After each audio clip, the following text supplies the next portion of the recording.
Hello everyone. इस video में हम लोग द इंडियन एक्सप्रेस न्यूज़पेपर का एक आर्टिकल डिस्कस करने वाले हैं जिसमें आपको बहुत सारे न्यू वर्ड्स न्यू वोकेबलरी सीखने को मिलेगा और इसके साथ साथ आप इंग्लिश को प्रैक्टिकली समझ पाएंगे। इंग्लिश कैसे लिखा जाता है, इंग्लिश को कैसे पढ़ें, इंग्लिश को कैसे समझें, किस कंटेक्स्ट में किस वर्ड की कौन सी मीनिंग होती है, आप प्रैक्टिकली ग्रामर को बहुत अच्छे से समझ पाएंगे। ओवरऑल हम यह कह सकते हैं कि इंग्लिश सीखने का जो सबसे बेहतरीन तरीका होता है वो न्यूज़पेपर के थ्रू इंग्लिश सीखना होता है, क्योंकि न्यूज़पेपर में हर तरह से ग्रामर का यूज होता है, हर प्रकार के वर्ड्स यूज होते हैं और कंटेक्स्ट वाइज वर्ड का यूज होता है। इसलिए हम कहते हैं न्यूज़पेपर के थ्रू ही इंग्लिश सीखना स्टार्ट करें।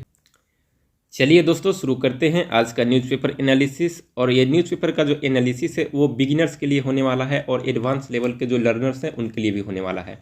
हम इस चैनल पे एडिटोरियल भी पढ़ा रहे हैं और आपको इस सीरीज को भी लेकर चल रहे हैं। एडिटोरियल 2 दिन से अपलोड नहीं हुआ क्योंकि मैं थोड़ा सा जो मेरा तबीयत है थोड़ा सा ठीक नहीं लग रहा था, इस वजह से मैं वो नहीं कर पाया। कुछ टेक्निकल खराबी की वजह से भी वीडियो बने हुए हैं लेकिन अपलोड नहीं हो पाए हैं। तो वीडियोस अब अपलोड कर दिए जाएंगे क्योंकि अब जो समस्या था उसको समाधान कर दिया गया है।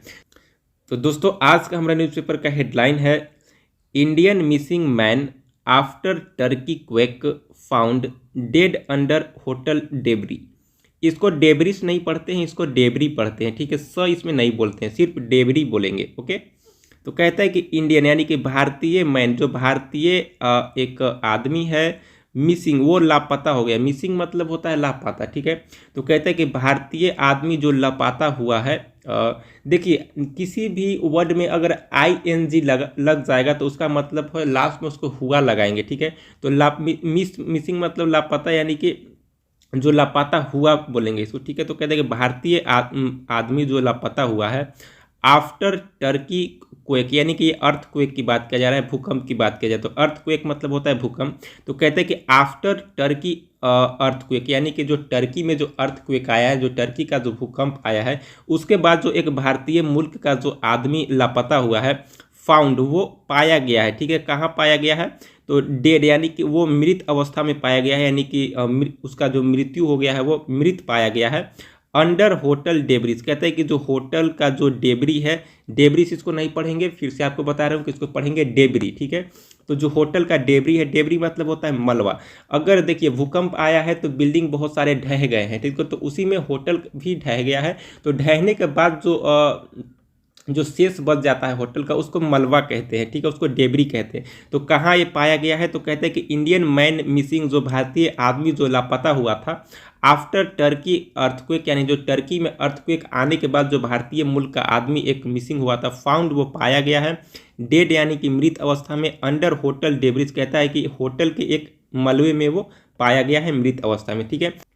चलिए दोस्तों, अब न्यूज़पेपर पैराग्राफ को रीड करते हैं और इसमें समझने की कोशिश करते हैं कि कौन सा सब्जेक्ट है, कौन सा वर्ब है, क्योंकि 25 जो हम एपिसोड 26 एपिसोड जो इस न्यूज़पेपर का अपलोड कर दिया है उसमें आपको ये पता लग गया होगा कि ये पता चल गया होगा आपको उस न्यूज़पेपर को देखने के माध्यम से कि न्यूज़पेपर पढ़ते कैसे हैं और उसका हिंदी कैसे करते हैं, ठीक है। तो अब हम समझने की कोशिश करते हैं। तो हिंदी तो हम कर ले रहे हैं लेकिन ग्रामर भी हमें समझना आवश्यक है, ठीक है। तो कहते हैं कि an Indian national missing in Turkey since a massive earthquake hit Turkey and Syria on February 6 was found dead on Saturday in debris नहीं, इसको डेबरी पढ़ते हैं, of a hotel where he was staying, ठीक है। कहता है कि an Indian national, कहते हैं कि एक भारतीय नेशनल यानी कि मुल्क का जो मिसिंग यानी कि जो लापता व्यक्ति है, इन टर्की में since a massive earthquake hit Turkey and Syria on February 6। कहते हैं कि February 6 को जो टर्की में एंड सीरिया में जो एक मैसिव अर्थक्वेक की बात की जा रही है जो कि हिट किया है। मैसिव मतलब हम एडिटोरियल जो पढ़ा रहे थे उस एडिटोरियल में भी हम डिस्कस किए हैं मैसिव। और तो मैसिव मतलब होता है एक ह्यूज यानी कि बड़ा, ठीक है, बिग। तो इसको आप भीषण भी कह सकते हैं, ठीक है। तो कहते हैं कि एक जो भीषण अर्थक्वेक यानी कि जो भूकंप हिट किया है टर्की और सीरिया में इन February 6 को, तो उसके बाद जो एक भारतीय मुल्क का जो व्यक्ति है वो मिसिंग बताया जा रहा है यानी कि लापता बताया जा रहा है, ठीक है। वाज फाउंड, देखिए यहाँ तक आपका सब्जेक्ट था एन इंडियन से लेकर 6 फरवरी तक यहाँ से टोटल आपका सब्जेक्ट था, ठीक है, यहाँ वर्ब यूज हुआ है, ठीक है।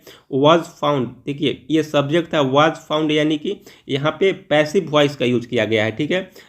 तो प्रेजेंट पास्ट इंडेफिनिट का ये पैसिव वॉइस है, वाज फाउंड। डेड यानी कि वो मृत पाया गया है ऑन सैटरडे, शनिवार को। इन द डेबरी, डेबरी मतलब होता है मलबा, तो किस चीज़ के मलबे में, तो ऑफ अ होटल, एक होटल के मलबे में। वेयर, जहाँ ही वाज स्टेइंग, जहाँ वह ठहरा हुआ था, जहाँ वह रह रहा था, ठीक है। तो बेसिकली यहाँ बताया जा रहा है कि एक भारतीय मुल्क का जो व्यक्ति है जो लापता हुआ था इन टर्की, टर्की में।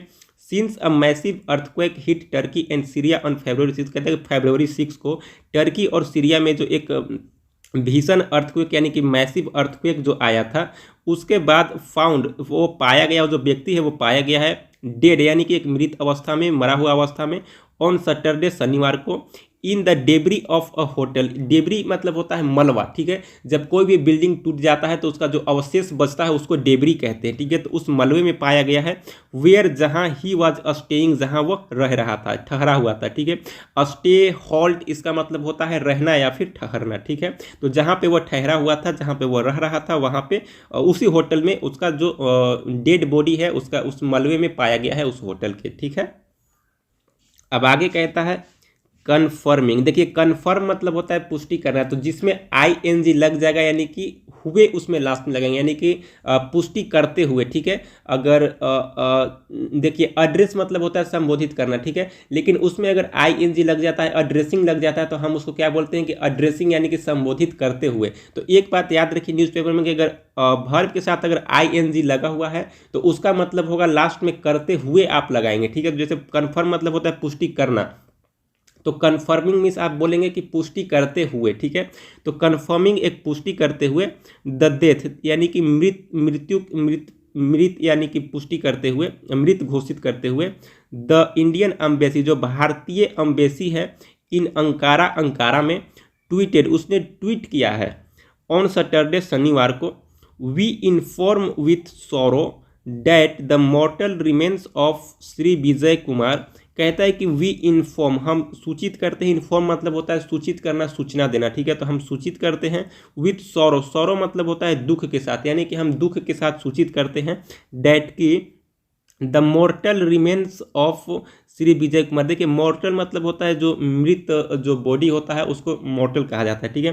तो मॉर्टल रिमेन्स ऑफ श्री विजय कुमार, श्री जो एक भारतीय मूल के जो आदमी जो कि डेब्रिस में पाया गया है डेड, यानी कि उसको विजय कुमार नाम है, ठीक है। तो श्री विजय कुमार का जो मॉर्टल है, जो एक बॉडी है, जो उनका मृत बॉडी है, and Indian national missing in Turkey, कहते हैं कि जो एक भारतीय मुल्क का जो लापता हुए व्यक्ति जो टर्की में सिंस February 6 अर्थक्वेक, जो February 6 को जो अर्थक्वेक आया था उसमें हैव बीन फाउंड। देखिए यहाँ पे अब सब्जेक्ट का यूज किया गया, यहाँ से लेके यहाँ से यहाँ तक आपको सब्जेक्ट था, यहाँ आपको वर्ब का यूज किया गया, यानी कि हैव बीन फाउंड।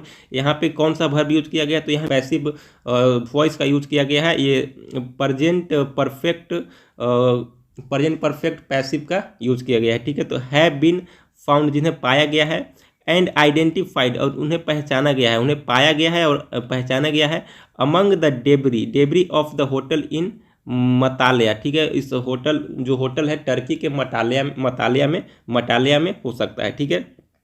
तो वो पुष्टि करते हैं कि कन्फर्मिंग यानी कि पुष्टि करते हुए, द डेथ मृत पुष्टि करते, मृत घोषित करते हुए, the Indian embassy in Ankara में ट्वीटेड, वे ट्वीट करते हैं ऑन सैटरडे यानी कि शनिवार को। क्या कहते हैं ट्वीट में, तो वी इन्फॉर्म, हम सूचित करते हैं, विथ सॉरो, पूरे दुख के साथ, डैट की the mortal remains of Shri Vijay Kumar, जो मृत जो बॉडी है श्री विजय कुमार का, एंड इंडियन नेशनल मिसिंग, अब उनके विजय कुमार के बारे में बताया जा रहा है कॉमा दे करके। ये भी हम आपको डिस्कस किए हैं कि जब किसी भी व्यक्ति के नाम आएगा न्यूज़पेपर में तो उसके बाद उसको कॉमा दे करके उसके बारे में डिटेलिंग बताई जाए, तो उनके बारे में बताया जा रहा है कि an Indian national missing in Turkey, जो कि एक भारतीय मूल का व्यक्ति जो कि लापता हुआ था इन टर्की में सिंस February 6, जो February 6 का जो अर्थक्वेक आया था उसमें, हैव बीन, जो कि पाया गया है, हैव बीन फाउंड, जो कि पाया गया है, एंड आइडेंटिफाइड, और पहचाना भी गया है, among the debris of hotel in मटालिया, जो मटालिया का जो होटल है उसके डेबरी में उनको पाया गया है और उनको पहचाना गया है, ठीक है। वेयर, जहाँ he was on a business trip, जहाँ वे एक बिजनेस ट्रिप के माध्यम से गए थे, ठीक है। तो एक टर्की में उनका बिजनेस ट्रिप था, उसके लिए वो गए थे और एक होटल में वो ठहरे हुए थे, जबकि फरवरी 6 को जो टर्की और सीरिया में जो एक अर्थक्वेक आया है उसमें उनका क्या है कि वो डेथ हो गया है, ठीक है।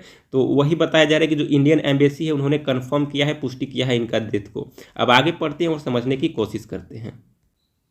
ये कहता है, our deepest condolences to his family and loved ones, कहता है कि हमारा जो डीपेस्ट एक गहरा जो कंडोलेंसेस है, कंडोलेंसेस मतलब होता है शोक या फिर संवेदना, ठीक है। तो हमारी जो एक गहरी संवेदनाएं हैं टू हिज फैमिली, उनके परिवार के साथ, एंड लव्ड वंस मतलब होता है जो कि प्रियजन है उनको लव वन कहा जाता है, लव्ड वन, ठीक है। तो कहते हैं कि आवर डीपेस्ट कंडोलेंसेस, जो हमारा एक डीपेस्ट यानी कि गहरा संवेदना है टू हिज फैमिली, उनके परिवार के साथ, एंड लव्ड वन, उनके जो प्रियजन हैं उनके साथ, ठीक है। वी आर मेकिंग अरेंजमेंट्स, हम एक अरेंजमेंट्स कर रहे हैं, फॉर अर्लीस्ट, जो कि जल्द से जल्द पॉसिबल हो सकता है, ट्रांसपोर्टेशन यानी कि ट्रांसपोर्टेशन के लिए वो एक अरेंजमेंट कर रहे हैं जो कि जल्दी वो करने वाले हैं, for his mortal remains to his family it is said, कहता है कि इट इज़ सेड यानी कि यह कहा गया कि वी आर मेकिंग, हम एक अरेंजमेंट कर रहे हैं, अर्लीस्ट यानी कि बहुत जल्द पॉसिबल होगा, ट्रांसपोर्टेशन यानी कि देखिए टर्की में जब उनका बॉडी है तो उनको इंडिया तो लाना है, तो उसके लिए जो एक अरेंजमेंट करना है, तो अरेंजमेंट किया जा रहा है ट्रांसपोर्टेशन के लिए, जो कि उनका जो मृत बॉडी है, बॉडी का जो रिमेंसी है यानी कि जो बचा हुआ है, टू हिज फैमिली, उनके परिवार के सदस्यों के पास पहुंचाया जाएगा इंडिया में, ठीक है। आगे कहता है, कुमार, देखिए उनका नाम था श्री विजय कुमार, ठीक है। तो उनके लिए जो मृत है, जो विक्टिम है, उसके बारे में कहा जा रहा है कि जो विक्टिम है, जो कुमार है, Vijay Kumar, who came from Kotdwar in Pauri Garhwal district of Uttarakhand, कहता है कि वे एक पावरी गढ़वाल डिस्ट्रिक्ट उत्तराखंड से वो आते थे, ठीक है। देखिए अब हम आपको एक चीज़ और इसमें ऐड करना चाहेंगे कि केम फ्रॉम, ठीक है, केम फ्रॉम भी होता है, बिलोंग टू भी होता है और हेल्स फ्रॉम भी होता है, ठीक है। तो हेल फ्रॉम या फिर बिलोंग्स टू या फिर केम फ्रॉम, इसका मतलब होता है कहीं कहाँ जहाँ का वो रेसिडेंट है उसके लिए बताया जाता है कि वो वहाँ से आते हैं, ठीक है। तो या फिर आप बोलते हैं कि आई बिलोंग्स टू, जहाँ भी आप रहते हो, मान लीजिए कि मैं पटना रहता हूँ, तो I belongs to Patna, I hail from Patna, I came from Patna, मैं इस तरीके से बोल सकता हूँ, ठीक है। तो वही बताया जा रहा है कि देखिए न्यूज़पेपर में 2-3 आपको पता चल गया होगा, आप भी अगर इंट्रोडक्शन कहीं दे रहे हैं तो उसमें आप यूज कर सकते हैं, केम फ्रॉम भी आप बता सकते हैं, ठीक है, या फिर आप बिलोंग्स टू तो बोलते ही होंगे और आप हेल्प फ्रॉम भी बोल सकते हैं, ठीक है। तो कहते हैं कि कुमार हु हेल्प फ्रॉम, जो कि आते थे कोटवार इन पौरी गढ़वाल डिस्ट्रिक्ट ऑफ उत्तराखंड, वो उत्तराखंड से बेसिकली रहने वाले हैं, जो कि गढ़वाल डिस्ट्रिक्ट के हैं, was in Turkey on a project, कहता है कि वो टर्की में थे एक प्रोजेक्ट पर, फॉर हिज कंपनी, जो कि उनके कंपनी से उनको एक प्रोजेक्ट दिया गया था, जिस प्रोजेक्ट के लिए वो टर्की गए थे, ठीक है। Bengaluru based oxy plant India limited, कहते हैं कि जो बेंगलुरु बेस्ड यानी कि जो बेंगलुरु में स्थित है, oxy plant India Private limited एक कंपनी है, वो एक बेंगलुरु में बेस्ड है। ही वर्क, जो काम करते थे as a plant engineer there, कहता है कि एक बेंगलुरु में कंपनी है Oxy India Private Limited, he work, जहां वे काम करते थे एज अ प्लांट इंजीनियर, एक प्लांट इंजीनियर के तौर पे, देयर यानी कि वहाँ, ठीक है। उसी कंपनी के एक बिजनेस ट्रिप के लिए वो टर्की गए हुए थे और इस प्रकार की जो घटना है उनके साथ हुई है, ठीक है। अब आगे कहता है, we were informed by the embassy, कहता है कि वी वेयर इन्फॉर्म्ड, हमें सूचित किया गया, बाय एम्बेसी यानी कि एम्बेसी के द्वारा, डैट की हिज बॉडी वॉज रिकवर्ड, उनका बॉडी है वो रिकवर्ड कर लिया गया है, from the debris of a hotel, एक होटल के मलबे से उनका जो बॉडी है वो रिकवर कर लिया गया है। A family member in Dehradun, एक जो उनका फैमिली मेंबर, जो परिवार के सदस्य जो देहरादून में रहते हैं, सेड, उन्होंने कहा है, we have been told that his body will reach Istanbul by road, कहता है कि वी हैव बीन टोल्ड, हमें बताया गया है, हमें कहा गया है कि हिज बॉडी जो उनका बॉडी है विल रीच वो पहुंचेगा इस्तांबुल बाय रोड। रीच मतलब होता है पहुंचना, ठीक है। तो इस्तांबुल बाय रोड, इस्तांबुल के रास्ते से रोड के, इस्तांबुल के रोड के माध्यम से जो कि उनका बॉडी है वो पहुंचेगा। डैट विल टेक, जो कि लेगा अराउंड 24 आवर, जिसकी 24 आवर लगेगा, यानी कि that will take around 24 hour. इसका मतलब है कि जो उनका बॉडी है उसको पहुंचने में 24 आवर लगेगा, ठीक है। बाई रोड के बारे में बताया जा रहा है। द ऑथोरिटीज से, जो अधिकारी है उन्होंने कहा है, the next day his body would come to Delhi. कहता है कि जो अगले दिन उनका बॉडी जो है वो दिल्ली आ जाएगा, ठीक है। On the first possible flight, जो पहली जो पॉसिबल जो सब पहली संभव जो फ्लाइट है उससे उनका बॉडी जो है वो दिल्ली में आ जाएगी। तो कहते हैं कि द ऑथोरिटीज सेड, ऑथोरिटी यानी कि जो अधिकारी है उन्होंने कहा है, द नेक्स्ट डे यानी कि अगले दिन, हिज बॉडी उनका जो बॉडी है वुड कम वो आ जाएगा टू दिल्ली, दिल्ली में। On the first possible flight, जो पहला जो संभव फ्लाइट है उससे उनका बॉडी जो है वो दिल्ली में आ जाएगा, ठीक है। अब आगे कहता है we will cremate his in Kotdwar और Haridwar, the family member said. कहता है कि वी विल क्रीमेट, हमने क्रीमेट मतलब होता है अंतिम संस्कार करना, यानी कि दाह संस्कार करना, ठीक है। तो वी विल क्रीमेट, हम क्रीमेट करेंगे, अंतिम संस्कार करेंगे, दाह संस्कार करेंगे, हिम यानी कि उनका, इन कोटवार, जो उनका कोटवार जो अपना जो रेसिडेंस है जहाँ के वो, एंड हरिद्वार या फिर Haridwar. The family member set, जो उनका फैमिली मेंबर जो परिवार के सदस्य हैं उन्होंने ऐसा कहा है, ठीक है। अब आगे कहता है with his face crushed beyond recognition, Kumar was identified with tattoo of the word Om on one of his hand, his family said quoting Indian embassy official. कहता है कि विथ हिज फेस क्रस्ट, कहते हैं कि उसका जो उनका जो फेस है वो इतना क्रस्ट हो गया, इतना कुचला जा चुका है, बियॉन्ड रिकग्निशन, कहता है कि वो पहचान से बाहर है, ठीक है। उनका फेस जो इतना कुचला गया है कि बियॉन्ड यानी कि परे है एक रिकग्निशन से, यानी कि उनको फेस से पहचान नहीं किया जा सकता है। तो फिर कैसे पहचान किया गया है उनका? तो कुमार वाज आइडेंटिफाइड, कुमार को पहचान किया गया है विथ अ टैटू, एक टैटू के माध्यम से, of a word Om on one of his hand. कहता है कि उनके एक हाथ पे एक टैटू बना हुआ था जिस टैटू पे ओम लिखा हुआ था, ठीक है। उस ओम के माध्यम से उनको पहचान किया गया। उनका फेस इतना कुचल गया है उस दुर्घटना में कि उनको फेस से रिकग्निशन करना मुश्किल है। रिकग्निशन मतलब होता है पहचान करना, ठीक है। बियॉन्ड मतलब होता है परे। तो कहता है कि उनका जो फेस इतना कुचला गया है कि बियॉन्ड रिकग्निशन यानी कि उनका पहचान से परे हो गया है। तो कुमार वाज आइडेंटिफाइड, जो कुमार को पहचाना गया है विथ अ टैटू, एक टैटू के माध्यम से, ऑफ अ वर्ड जिसमें एक वर्ड लिखा हुआ था ओम, ठीक है। On one of his hand, एक उनके एक हाथ पे ओम लिखा हुआ था, उसी टैटू के माध्यम से उनका पहचान किया गया है। हिज फैमिली, जो उनका परिवार है, सेड उन्होंने कहा है, कोटिंग इंडियन एम्बेसी ऑफिशियल, इन भारतीय एम्बेसी जो है उसको एम्बेसी ऑफिशियल को कोट करते हुए उनके परिवार ने ऐसा कहा है, ठीक है। तो आई होप आपको ये वीडियो हेल्पफुल लगा होगा और आप इंग्लिश को पढ़ना अब खुद से भी पढ़ने लगे होंगे और समझने लगे होंगे। तो इसी क्रम में हमारा एडिटोरियल भी आपके लिए आ रहा है। तो दोनों पैरेलली आप देखिए, 2 दिन से एडिटोरियल नहीं अपलोड हुआ, संडे को तो एडिटोरियल आता नहीं है, इस वजह से नहीं अपलोड हुआ। तो संडे के लिए हम आपके लिए एक जो पूरे 1 वीक का जो वोकैबुलरी था उसका एक सेशन तैयार किए थे, लेकिन कुछ टेक्निकल ग्लिच की वजह से अपलोड नहीं हो पाया। तो वो वीडियोस भी आज ही अपलोड हो जाएगा शाम तक, ठीक है। तो ये वीडियो और एक वोकैबुलरी का वीडियो अपलोड होगा, तो दोनों आप देखिए और इन्जॉय कीजिए। और इंग्लिश को एक सब्जेक्ट के रूप में मत देखिए, एक लैंग्वेज के रूप में इंग्लिश को देखिए और उसको इन्जॉय करते हुए सीखिए, ठीक है। I wish you a very happy learning. Thank you very much guys for watching this video. जय हिंद।